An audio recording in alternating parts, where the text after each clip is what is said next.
Welcome back to your Feel Good Breakfast Show. This is Expresso, and this morning we are in for a treat. We sit down with professional rugby player Babalwa Latsha, a trailblazer from Khayelitsha in Cape Town, from overcoming adversity to leading the Springbok women and becoming the first African woman to play professional rugby abroad. Babalwa now plays in England and recently re-signed with Harlequins in the Women's Premier 15. This is not just a normal type of feat. This is proper stuff right here, you know. It's like a try of life. Absolutely. That has been scored by Babalwa. And of course, we are so gifted and privileged to have you sitting here in front of us. We are so proud of you. You have no idea. We need to give a feel-good welcome. Come on. We are so proud of you. You know what? In fact, I want to do a bow. I want to do a bow to you because as a woman and as a woman of color, like, the strides you've made have just been incredible. And as somebody that's recently kind of stepped her toe into the sporting world, trying to figure out what's going on there, it's honestly just blows my mind, the kinds of things that you've done for the next woman.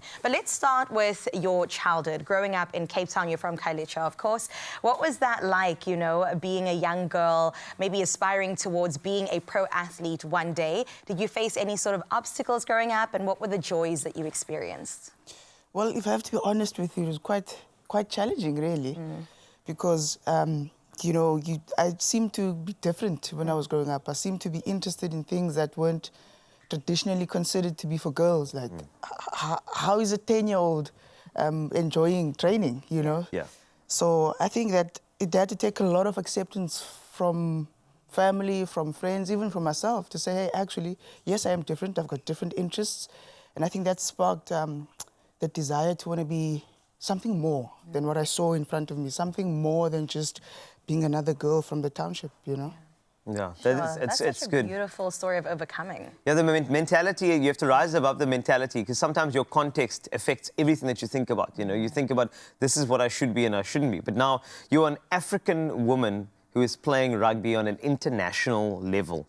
Now, if you just look at that as a banner for your life, you now have this platform to inspire other African women, because we know that culturally there's a certain role for women in certain cultures on the African continent. And you have essentially broken that particular traditional role. So now you need to inspire others to do the same, because you have to go after your passion like you did. Absolutely. So you're taking this platform now to chat to African women in sport and in whatever they do. What type of things would you say to them to get out of that mold that they seem to just be always kept in? Well, essentially, I think the first thing would be an act of defiance in saying that I refuse to be boxed in. Oof. Yes, please. Yes. I refuse to be what people tell me to do, to be, really. Yeah. And actually understanding your identity and who you are and what you're passionate about, and being fearless in pursuing that, because it takes quite a bit of bravery to say that I'm going to be the first. I'm going to change this. I want to be a trailblazer. I want to show the next person what it's like to do something different and something hopefully great in the future. So, yeah, I think just one needs to be really, really adamant and fearless about pursuing what they are really, really passionate about.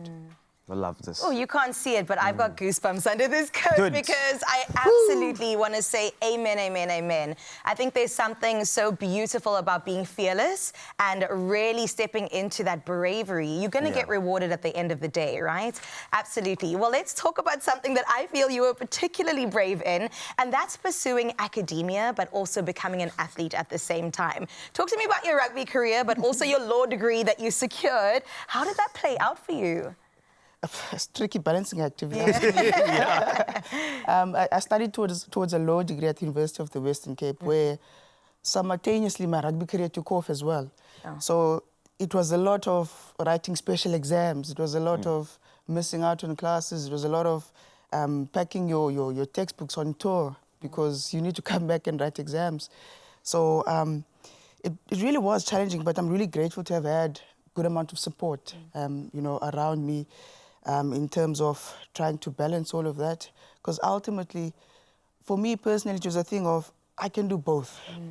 You know, I can secure a future for myself by actually studying towards something that I am passionate about too, but also, you know, I want to be a sportswoman. Why not do both? So, yeah, again, a tricky balancing act, but it can be done. Honestly, like, there's literally nothing that you can't do if you truly put your mind to it. And you're a testament to that. I love that. I refuse to be boxing, and yes, I can do both at the same time. Absolutely. I think that your Latsha is probably going to be some word that people will use for defiance. Yes. Like when somebody says, no, you should be doing something, you'll be like, Latsha.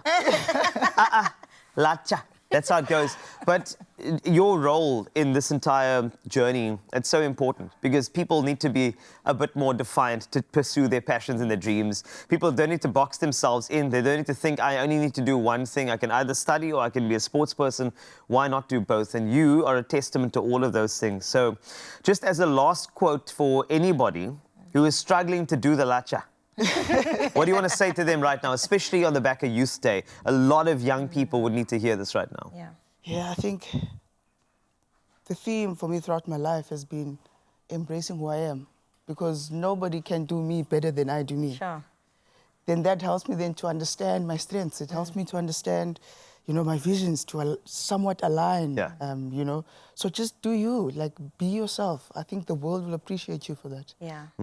I love that. Latsha. Do you, be true, stay true to who you are. You heard it first from the woman who's made history and will continue with us today, because I think the two of us are going to do something a little bit later. She's going to teach me some ball skills, and also in anticipation of that game that's coming up on Saturday, Wales versus the Springboks, I need to know what's going on. So come on now, stick around to find out.